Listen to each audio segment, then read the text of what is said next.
Hello friend, welcome to माय YouTube video.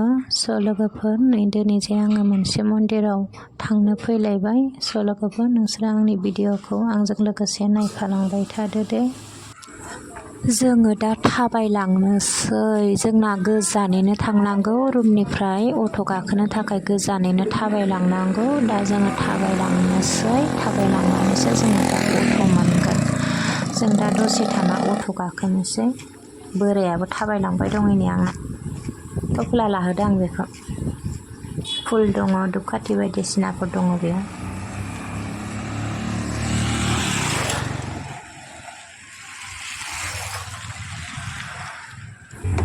जोङो दा अट' गाखोबाय। अट' गाखोनानै जोङो ससे थांबानो जोंनिया मन्दिरा मोनगोन आरो।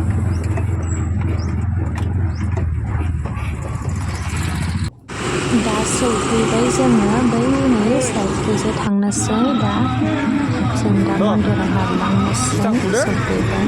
सिङाव माबायदिथाय दिनैसो फैफेरदों आंबो। बै नै जाबायदि मानसिफोरनि फटक लानानै बोर लाफैनाय दङ नामाथाय। जाबायदि गथ'फोरनि फटक बायदिसिनासो नुबाय आङो। आं फैनानै ओरैबायदि गोदाव सोरावसो मोनलाबायबाय मन्दिरखौ। मालायफोरा इयाव बोर बिहैबा साननायफोरा जाफुङोनो। आं आरो फैनानै गोदाव सोरावसो मोनलाबायबाय। मायाव खुलुमगोन मायाव खुलुमा बिदिसो जालाबायो। ओरैबायदि मिनिनोबो ओंखारलायलाङो आंहा गावखौनो गाव।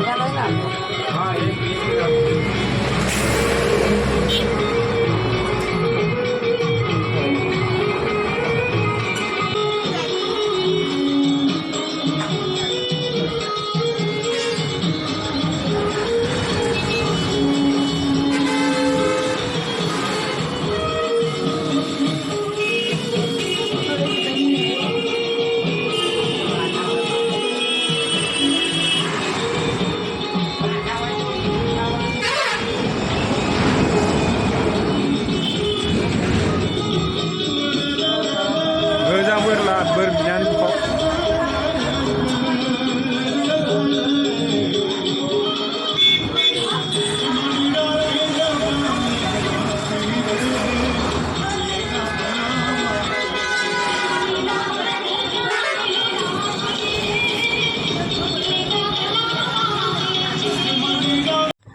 आङो जोनोमनिफ्राय लानानै एबारसो नालेंखर देखावफेरबाय आरोना लोगोफोर।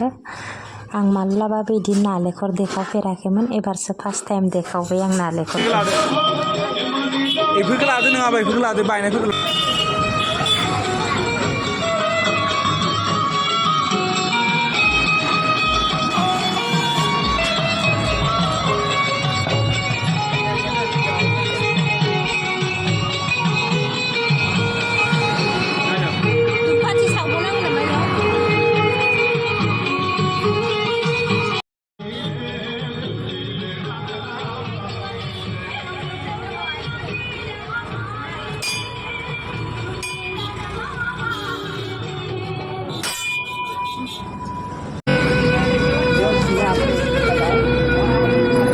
ओइयावसो भुटान पेटियाव फैसायानो इयाव नङा, ओइयावसो।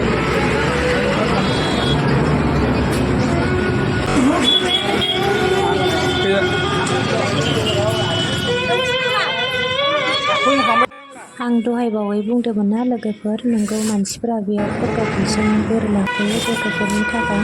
आरो नैबेयाव बुरि सासे नुदोंना, बेनोबो जों दान होबोबाय। लोगोफोर, जोङो खुलुमखांबाय फुजा। दा जोङो न'आव थांफिनसै। गारमायाबो एकदम माबा जाबाय दङ, गगा मोननानै फरायबाय दं गारमाया। अब्लाबो ब्लग होनाया मन्दिराव फैनायखौ बा गोबावनि उनाव दिनैसो फैदों नालाय दा थांफिनसै। मन्दिर खुलिनाया जाबाय बेयावनो फैदोंना फिसासो मन्दिरा। बिराद गथ'फोरनि फट' बायदिसिना फट' होनानै बोर लाफैनाय दंसैयो मानसिफ्रा। दा थांसै। दा नै लामासै। लामासै दहायनो नै लामाजों फैदोंमोन साइडखिजाय।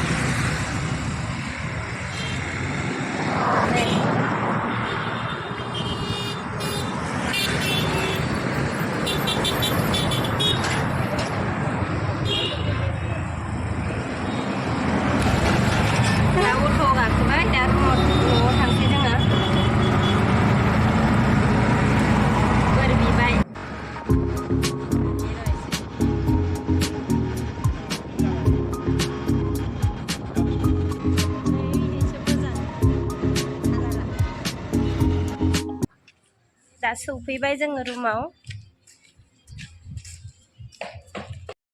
स' लोगोफोर भिडिअखौ आं बेखिनियावनो दोनथ'बाय। भिडिअआ ससेब्लाबो आङो भिडिअखौ नोंथांमोननिसिम आं बे भिडिअखौ शेयार खालामनानै होबाय। आरो मोनसे खोथा लोगोफोर, आंनि भिडिअ बानायनाया जायाखैब्ला आंनो कमेन्ट बक्सआव आंनो फोरमायहर। नोंथांमोननिसिम आं बेखौनो रिक्वेस्ट खालामबाय।